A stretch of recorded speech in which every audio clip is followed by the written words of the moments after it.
19:22 en toda la patria. Estamos De Regreso a Octubre en FM Freeway. Ya tenemos a nuestro primer entrevistado del día de hoy. Está Nicolás Tereszczuk del otro lado. Él es politólogo de la UBA y es editor del blog de la página artepolitica.com. Buenas tardes, Nicolás, ¿cómo estás? ¿Qué tal? ¿Cómo están? Gracias por el llamado. ¿Qué tal? Muy bien.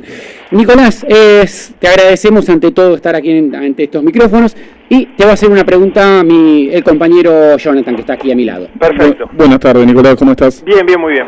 Bueno, Nicolás, esto como se está viviendo, ¿no? Lo que va a suceder mañana, que posiblemente el quórum se dé en la Cámara de Diputados. ¿Vos cómo podés llegar a ver el futuro sobre las derogaciones de la ley Cerrojo y la ley de pago soberano? Mirá, lo que yo creo es que da la impresión de que el oficialismo está teniendo los mecanismos necesarios como para poder tener el quórum.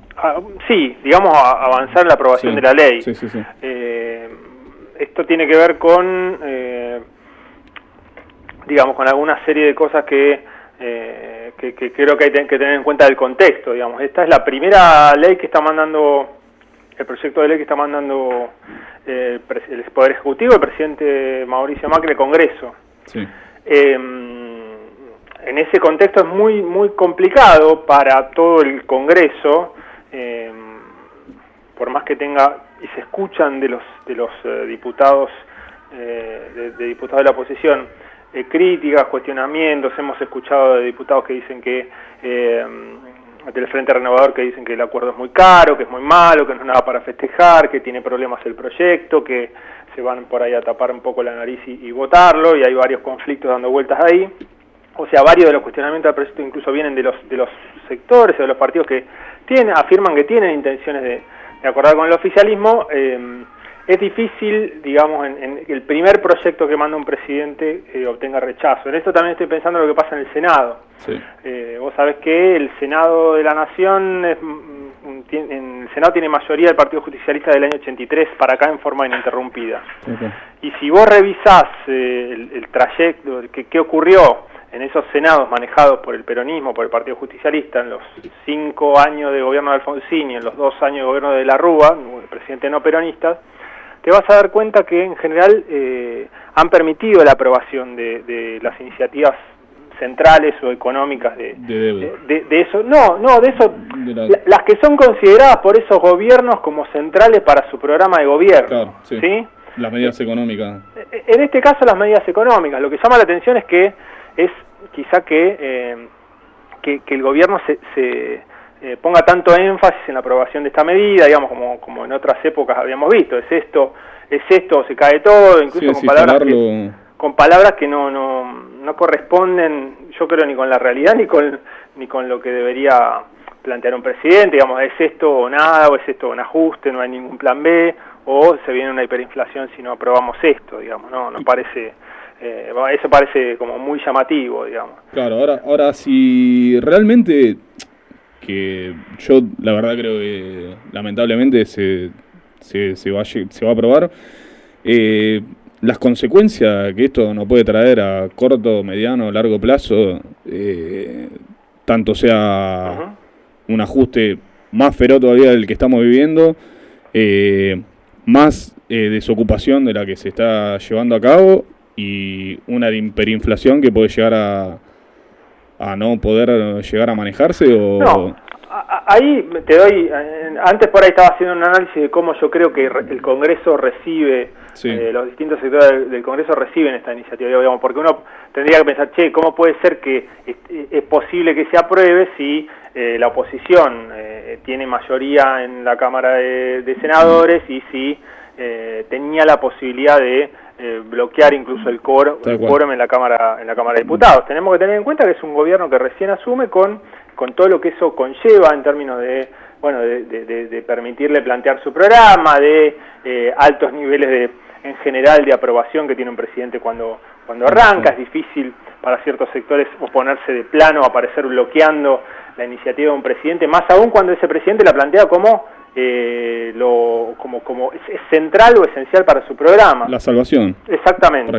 Entonces, por ahí no debería llamar tanto la atención que, utilizando determinados mecanismos, algunos de ellos que no sabemos cómo son, por estos diálogos que han tenido algunos diputados del PRO con diputados del peronismo, digamos, cercano al gobierno, bueno, que logre avanzar con eso. Ahora, en cuanto a lo que vos me decís, la opinión mía personal es el riesgo mayor que tienen este tipo de iniciativas es reeditar un ciclo de endeudamiento en la Argentina, ¿sí?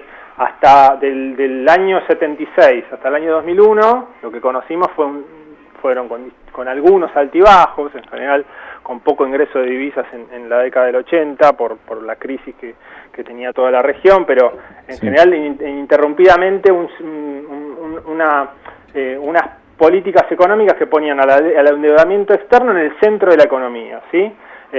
Y donde el endeudamiento externo, tanto público como el privado, ¿sí?, de las grandes empresas de la Argentina, formaba parte de lo central de esa economía y con la fuga de divisas al exterior como línea de salida de lo que era la entrada por préstamos externos que se podían estar obteniendo. Si vos haces un poco, mirás los números de ese mediado de la década del 70, los 80, los 90, te vas a dar cuenta que prácticamente por cada dólar que entró por endeudamiento externo, eso es un dólar que se fugó.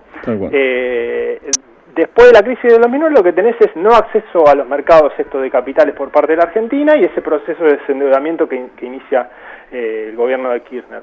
Lo que no hay en el medio es esto que supuestamente quiere plantear o quiere proponer, o en la retórica propone el gobierno, de que esto sería el ingreso a inversiones genuinas, a planes de infraestructura, etcétera. Pero que no viene ocurriendo y no llega. Eso que se plantea nunca ocurrió, digamos. Siempre que se ingresó en el ciclo de endeudamiento externo, y esto hay que recalcarlo, no es solo el endeudamiento del Estado. Las grandes empresas entran atrás digamos, atrás o a veces adelante, impulsando el endeudamiento externo, y no fueron pocas las veces en las que terminaron pidiendo, cuando las papas queman, o directamente subsidios o la estatización de esas deudas cuando no las pueden pagar a todos los argentinos. Digamos, pasó a principios de los 80, pasó con el 2001 también, pidiendo la especificación y ese tipo de medidas para beneficiarlas porque tenían estas deudas multimillonarias. Entonces, quiero decir, está ese riesgo realmente muy muy grande y sumado a eso el acuerdo en sí, ¿sí? Este problema que se está viendo, donde, te insisto, no es el bloque del Frente para la Victoria, sino que uno escucha las dudas que hasta esta mañana planteaban bloques que tienen intención de acordar con el gobierno, como ese bloque justicialista, ¿sí?, peronistas que están cercanos al gobierno, o lo que uno escucha del Frente Renovador, Marco Labaña, Roberto Labaña, que plantean que este acuerdo, incluso hasta Martín Redrado, que dice que el acuerdo es carísimo, te insisto, no tenés ni siquiera que escuchar a los sectores más digamos, más duro del Frente para la Victoria, para notar que acá hay algunos papeles que no están claros, insisto. Esta mañana el gobierno tuvo que plantear reuniones para aclararle a sus aliados cuestiones que estaban pasando en Nueva York y que no están para nada claras, con lo cual, bueno, también queda esa duda, ¿no? Nicolás, ¿qué tal? Buenas noches, Mauro te habla, ¿cómo te va? ¿Cómo estás, Mauro? Bien, la pregunta es la siguiente, ¿puede haber una conflictividad en ascenso si se acentúa el ajuste? Y hay una sociedad sigue tan politizada y tan marcada por un lado y por el otro. Sí, mira, lo que hay, yo creo que los niveles de conflictividad no van necesariamente linealmente con lo que es un ajuste, ¿sí?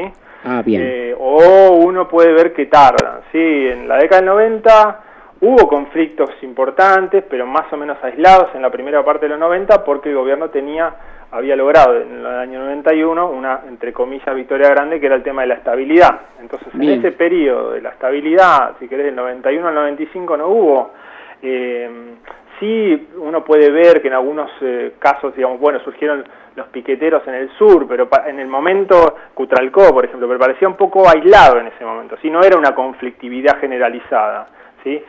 Tampoco lo fue cuando se disparó la desocupación, ¿sí? En el año 95 prácticamente se triplicó la tasa de desocupación abierta y no en ese momento en sí, vos fíjate, se triplica la desocupación yo no diría que hubo un recrudecimiento enorme de la conflictividad. Sí, cuando a fines de los 90 sí la recesión se prolongó. ¿Sí?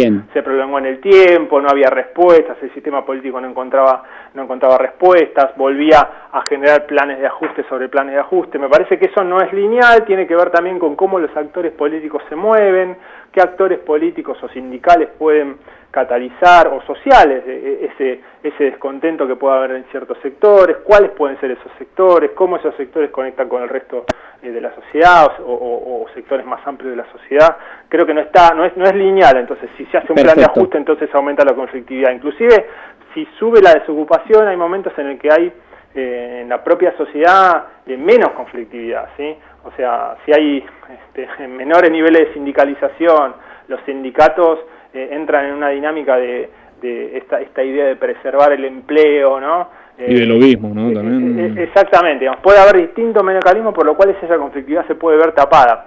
O no, te insisto, eso va a depender de cómo la sociedad y los dirigentes que más la representen pueden estar interactuando, pero no veo yo una cosa así lineal, ¿sí? Más ajuste, más conflictividad de manera inmediata o como si fuera 2 más 2 es 4.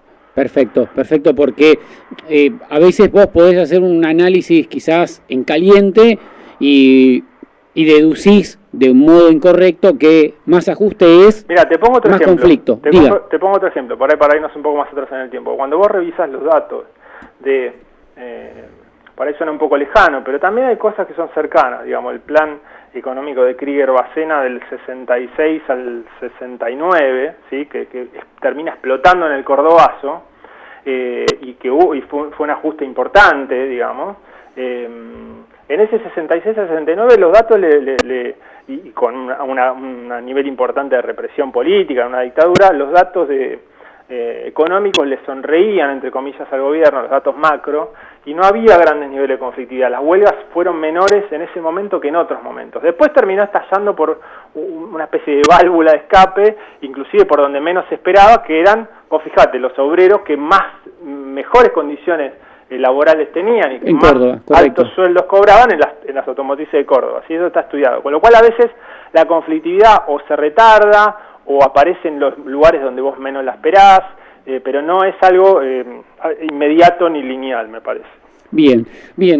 Te agradecemos, Nicolás, por este tiempo, por darnos luz en estos temas, que a veces nuestro análisis, te repito, lo hacemos en caliente y, bueno, hemos alertado que, por ejemplo, en los barrios donde nosotros militamos, ya ha comenzado a notarse un deterioro en los niveles de vida y eso a veces nos saca, por decirlo de algún modo. Exactamente, y creo que eso, justamente lo que vos estás marcando,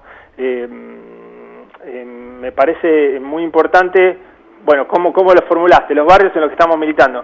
Bueno, si no hay una interacción entre esa militancia, el propio barrio, qué es lo que ocurre, cómo se organiza, etcétera, ese deterioro podría llegar a quedar ahí, ¿entendés lo que te digo? O por lo menos en una primera instancia. Bueno. El tema es cómo eso se puede trabajar políticamente, el barrio lo puede trabajar, los distintos sectores, con las instituciones, con sectores que sean políticos, sindicales, sociales, etcétera, y que pueden canalizar esa preocupación o ese descontento con metodología para plantearlo, pero creo que va a depender insisto, de la sociedad y de los dirigentes que la quieran representar. Bien, perfecto.